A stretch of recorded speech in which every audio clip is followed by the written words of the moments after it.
Good morning, good afternoon, good evening, ladies and gentlemen. This is Nusa Capital, coming to you on a rather warm evening from the Southern Hemisphere.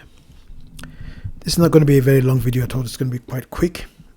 Something that I'm looking at, as I got a call from several subscribers and others and a few friends about the current state of Bitcoin and what could possibly happen.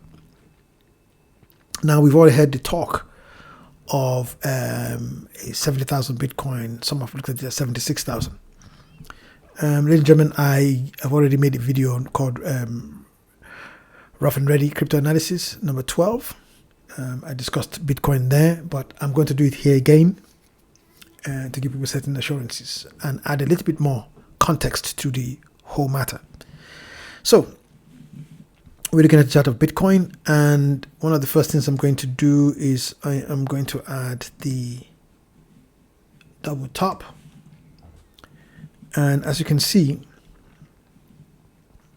where it's taken, it now gives us a target, roughly, I think it's going to be about 68,000, so, close to 70,000. We can see also here that we have an overlap of an area of demand. I think the top area here is something between 66,000 and 69,000. And the bottom area is between 65 and 67,000. So 68,000 is perfectly plausible at this area. But there's something that you need to know. If you look carefully, particularly up here, you will see something that is quite interesting. As you can see, even though the target area, let's just hide that just for a moment and then you see what I mean. If we hide that, you see that the latest price here, daily price, comes right on the 61.8, which is 86,320. Now, it keeps coming back and touching it. So this area here is literally acting as support. Now, that shouldn't be too surprising. Why? Because you may recall some of my earlier videos, particularly in Rough and Ready 10 and Rough and Ready 11. You would have seen an area of demand between 87,000 and 91,000. Because there's already broken that area, that's why that area of demand has literally disappeared. That's why you don't see that line here again. But remember, like these blue lines here and this, and you can see the sale areas. You would have seen something like that in the old videos. But you can't see it now because it has already been broken through. And because it's broken, it shows that it has come right here, 86,320. And it went down a little bit and it's gone back up. And this area, as I said, is holding support. Now, but there's something more peculiar and interesting here. I've mentioned it before and I've mentioned it again. Here, this area here, you can see that. You can see that there's quite a bit of volume here, there's quite a bit of volume here, but look at that area here, how sparse it is. It means, ladies and gentlemen, like I've told you before and I'll tell you again, whenever you see volume coming to these areas, volume moves very, very quickly. It moves down very quickly and it moves up very quickly.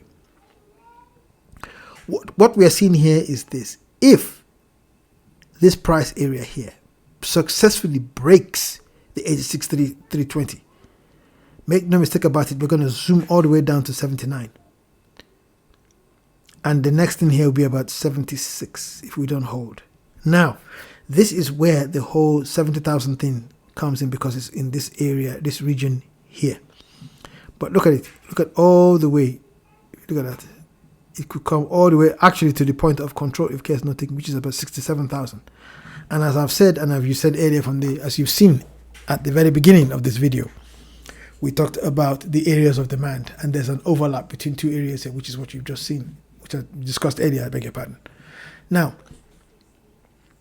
to show you how dramatic this can be, let's just switch over to the weekly very quickly.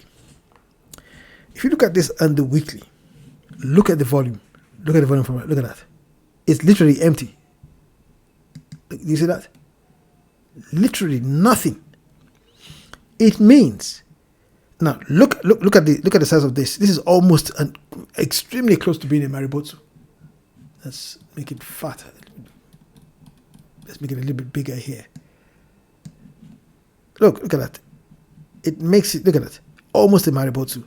And look at what it's gone from that area here all the way down.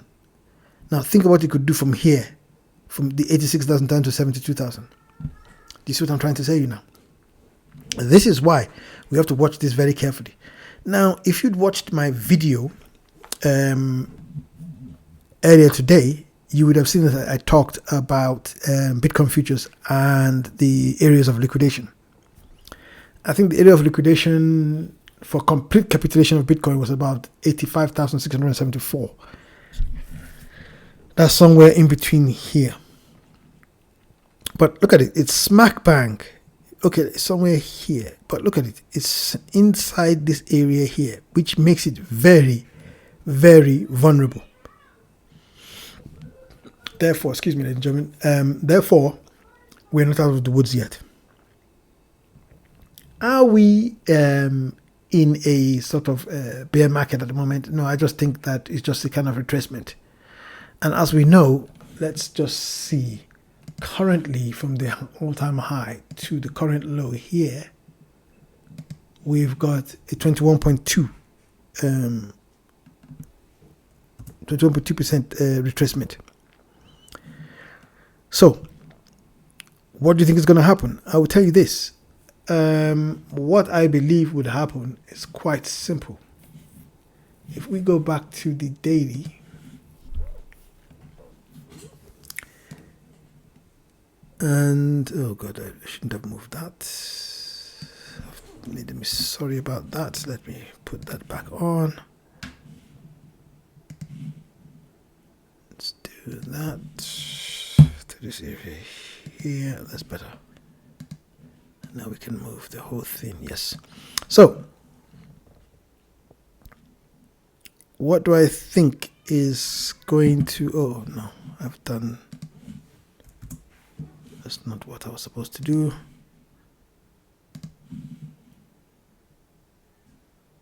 That's better. So, now, one of the things that I have done is to use moving averages. Generally, you don't see moving averages, but sometimes some of them actually give you some kind of indication. And I'm going to put those on now. So it's the 21, they're both Fibonacci numbers, the 21 and 34. So the 21 is the green one and the 34 is the red one. And as you can see, both EMAs, of course, the price has fallen below, and the price, this second, look at the first candle is falling below. The second candle is now a confirmation that's come below. Now, if you switch this over to the weekly though, you will see that it's just, look at the 21, just under the 21. Now, in order to have any, in order for it not to fall any further, the 34 must be there to save it. If it doesn't break it, as long as it doesn't break the 34, it's going to be fine. The 34 is reading at about 83,036. And as you can see, the 21 is 89,000. That's the readings here. And the 21 is 89,473. And we've got 83,000. Now, as long as it doesn't break the 83,000 level here, we should be fine. Now, remember what I said earlier. 85,674 was ultimate capitulation earlier today on Bitcoin. I think that was about the last bit of long leverage that you could find of any substantial size. So, as long as it doesn't break here, which is about 83,000, we should be fine. And we can expect something to happen by it going up. However, like I said, this area here, this volume area here is a big danger, and we must watch out for that. Also, if we look at the volume down here, now, if you look at my volume here, you see you've got both red and green histograms. The red one talks about, that shows you the sales, those selling, and the green one talks about those are buying, the buying volume. And as you can see, the selling is way far outweighs the buying. So if we, to see that again, if we go back to the daily, you can see, let's just adjust this a little bit. Yeah, let's reduce that. Okay, here we go. And so the same happens here. You can see that there's a lot more selling than buying. But as you can see, the price of Bitcoin has held. And it's held quite well. The question is, can it hold, the whole day, whole night, whatever? I'm not quite sure. Remember, we deal in possibilities and probabilities. Possibilities and probabilities. And don't you forget that. One thing though, people say, but aren't we in a bear market? I would say no. And this is the reason. I tweeted out something just yesterday. By the way, my Twitter, cheap plug here. Twitter, x.com, I beg your pardon, I still keep calling Twitter, x.com/Nusa Capital. So please do subscribe to that. And if you come here, this is the one here. And I say here, isn't it surprising? Let's go here. Oh, sorry. So isn't it surprising that none of the bull market peak indicators have been hit? This is the Bitcoin peak indicators. And when I clicked on that, you can go through this list and you can just see hit or not. And this was done, ladies and gentlemen, on the 24th, yesterday. So it shows you that I was actually following what was going on in the market. Now, as long as none of these have really been hit, does that mean that we are in a bear market? No, I just think that there has been a retracement. And like I've said to you, as long as we don't break the 34 EMA moving average at about 83, I think we'll do just fine. Now, if we break that, then we could be in trouble. And we're coming down to about 70, 72, who knows? We would see. That's what's going to happen. But again, we deal in possibilities and probabilities. And we shall see how things look over time. Let's see. One more thing, though. I would tell people not to panic and to remain at ease.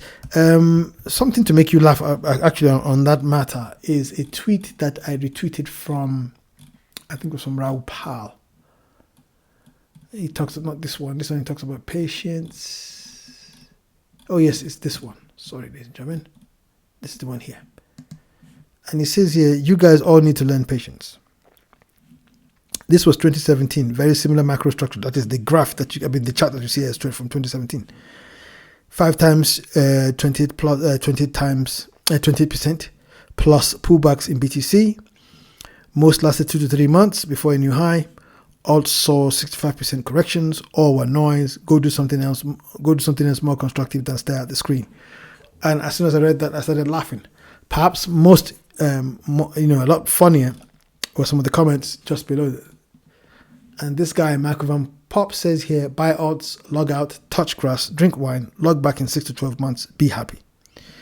And Raul replies, precisely. And somebody, let's see. Oh, yes. And this came from Ran down here, Ran Nuna. For those of you who know, I think it's Crypto Banter, that's this guy. So he said, what is the contract address of patients? And Raul says, go away, And so all in good fun. So, ladies and gentlemen, I think people should calm down. However, you could accuse me and say, okay, what are you doing? So let me show you this. I've got on my small account, I can't show you the main account, but this is a very small one where sometimes we try out ideas. I've got 2 positions open. One is the Bitcoin spot and the other is Bitcoin futures. And this is for spot. And as we can see, it's 87,169. Buy orders, I've got my sell at 105,000. I've got my stop order at 80,000 and I've kept an eye on it because I've seen the movement, the price movement. I've done something similar here is the 87,465 on the future. This is the Bitcoin futures. I've got my stop order at 80,000 and my target take profit to 100,000. I'm probably going to increase that based on what happens in the market. So why have I showed you this? I've showed you this because I'm looking closely at the price. And based on what's happening on the price, I am adjusting my stop order accordingly. Because I know that if I left it unchecked or I don't pay attention to the market, I could easily be liquidated on this small account, and then that idea goes out the window. So at least now you know that I'm actually doing something about it. Now these two positions I've taken for ages. I mean, I took ages ago. I just set the something and walked away, and until last night or so when they got hit. So now you know that I'm doing something simple here. But like I said, this is the small, very small experimental account. I can't show you the main company account. I can't show you that. That's against the remit. But I thought, let me show you this so you can see exactly what I'm doing. And like I've said to you, I am studying the price. And if the price breaks the 86,000, heading to about the 83,000 from the EMA 34, which you saw earlier, and then I will start readjusting. I might even readjust my stop down to 70 to ensure that I remain solidly in the market. Anyway, ladies and gentlemen, I hope you found that useful. As I said, that's me. So you keep your eyes and ears open and you're trading sharp. Have a good one.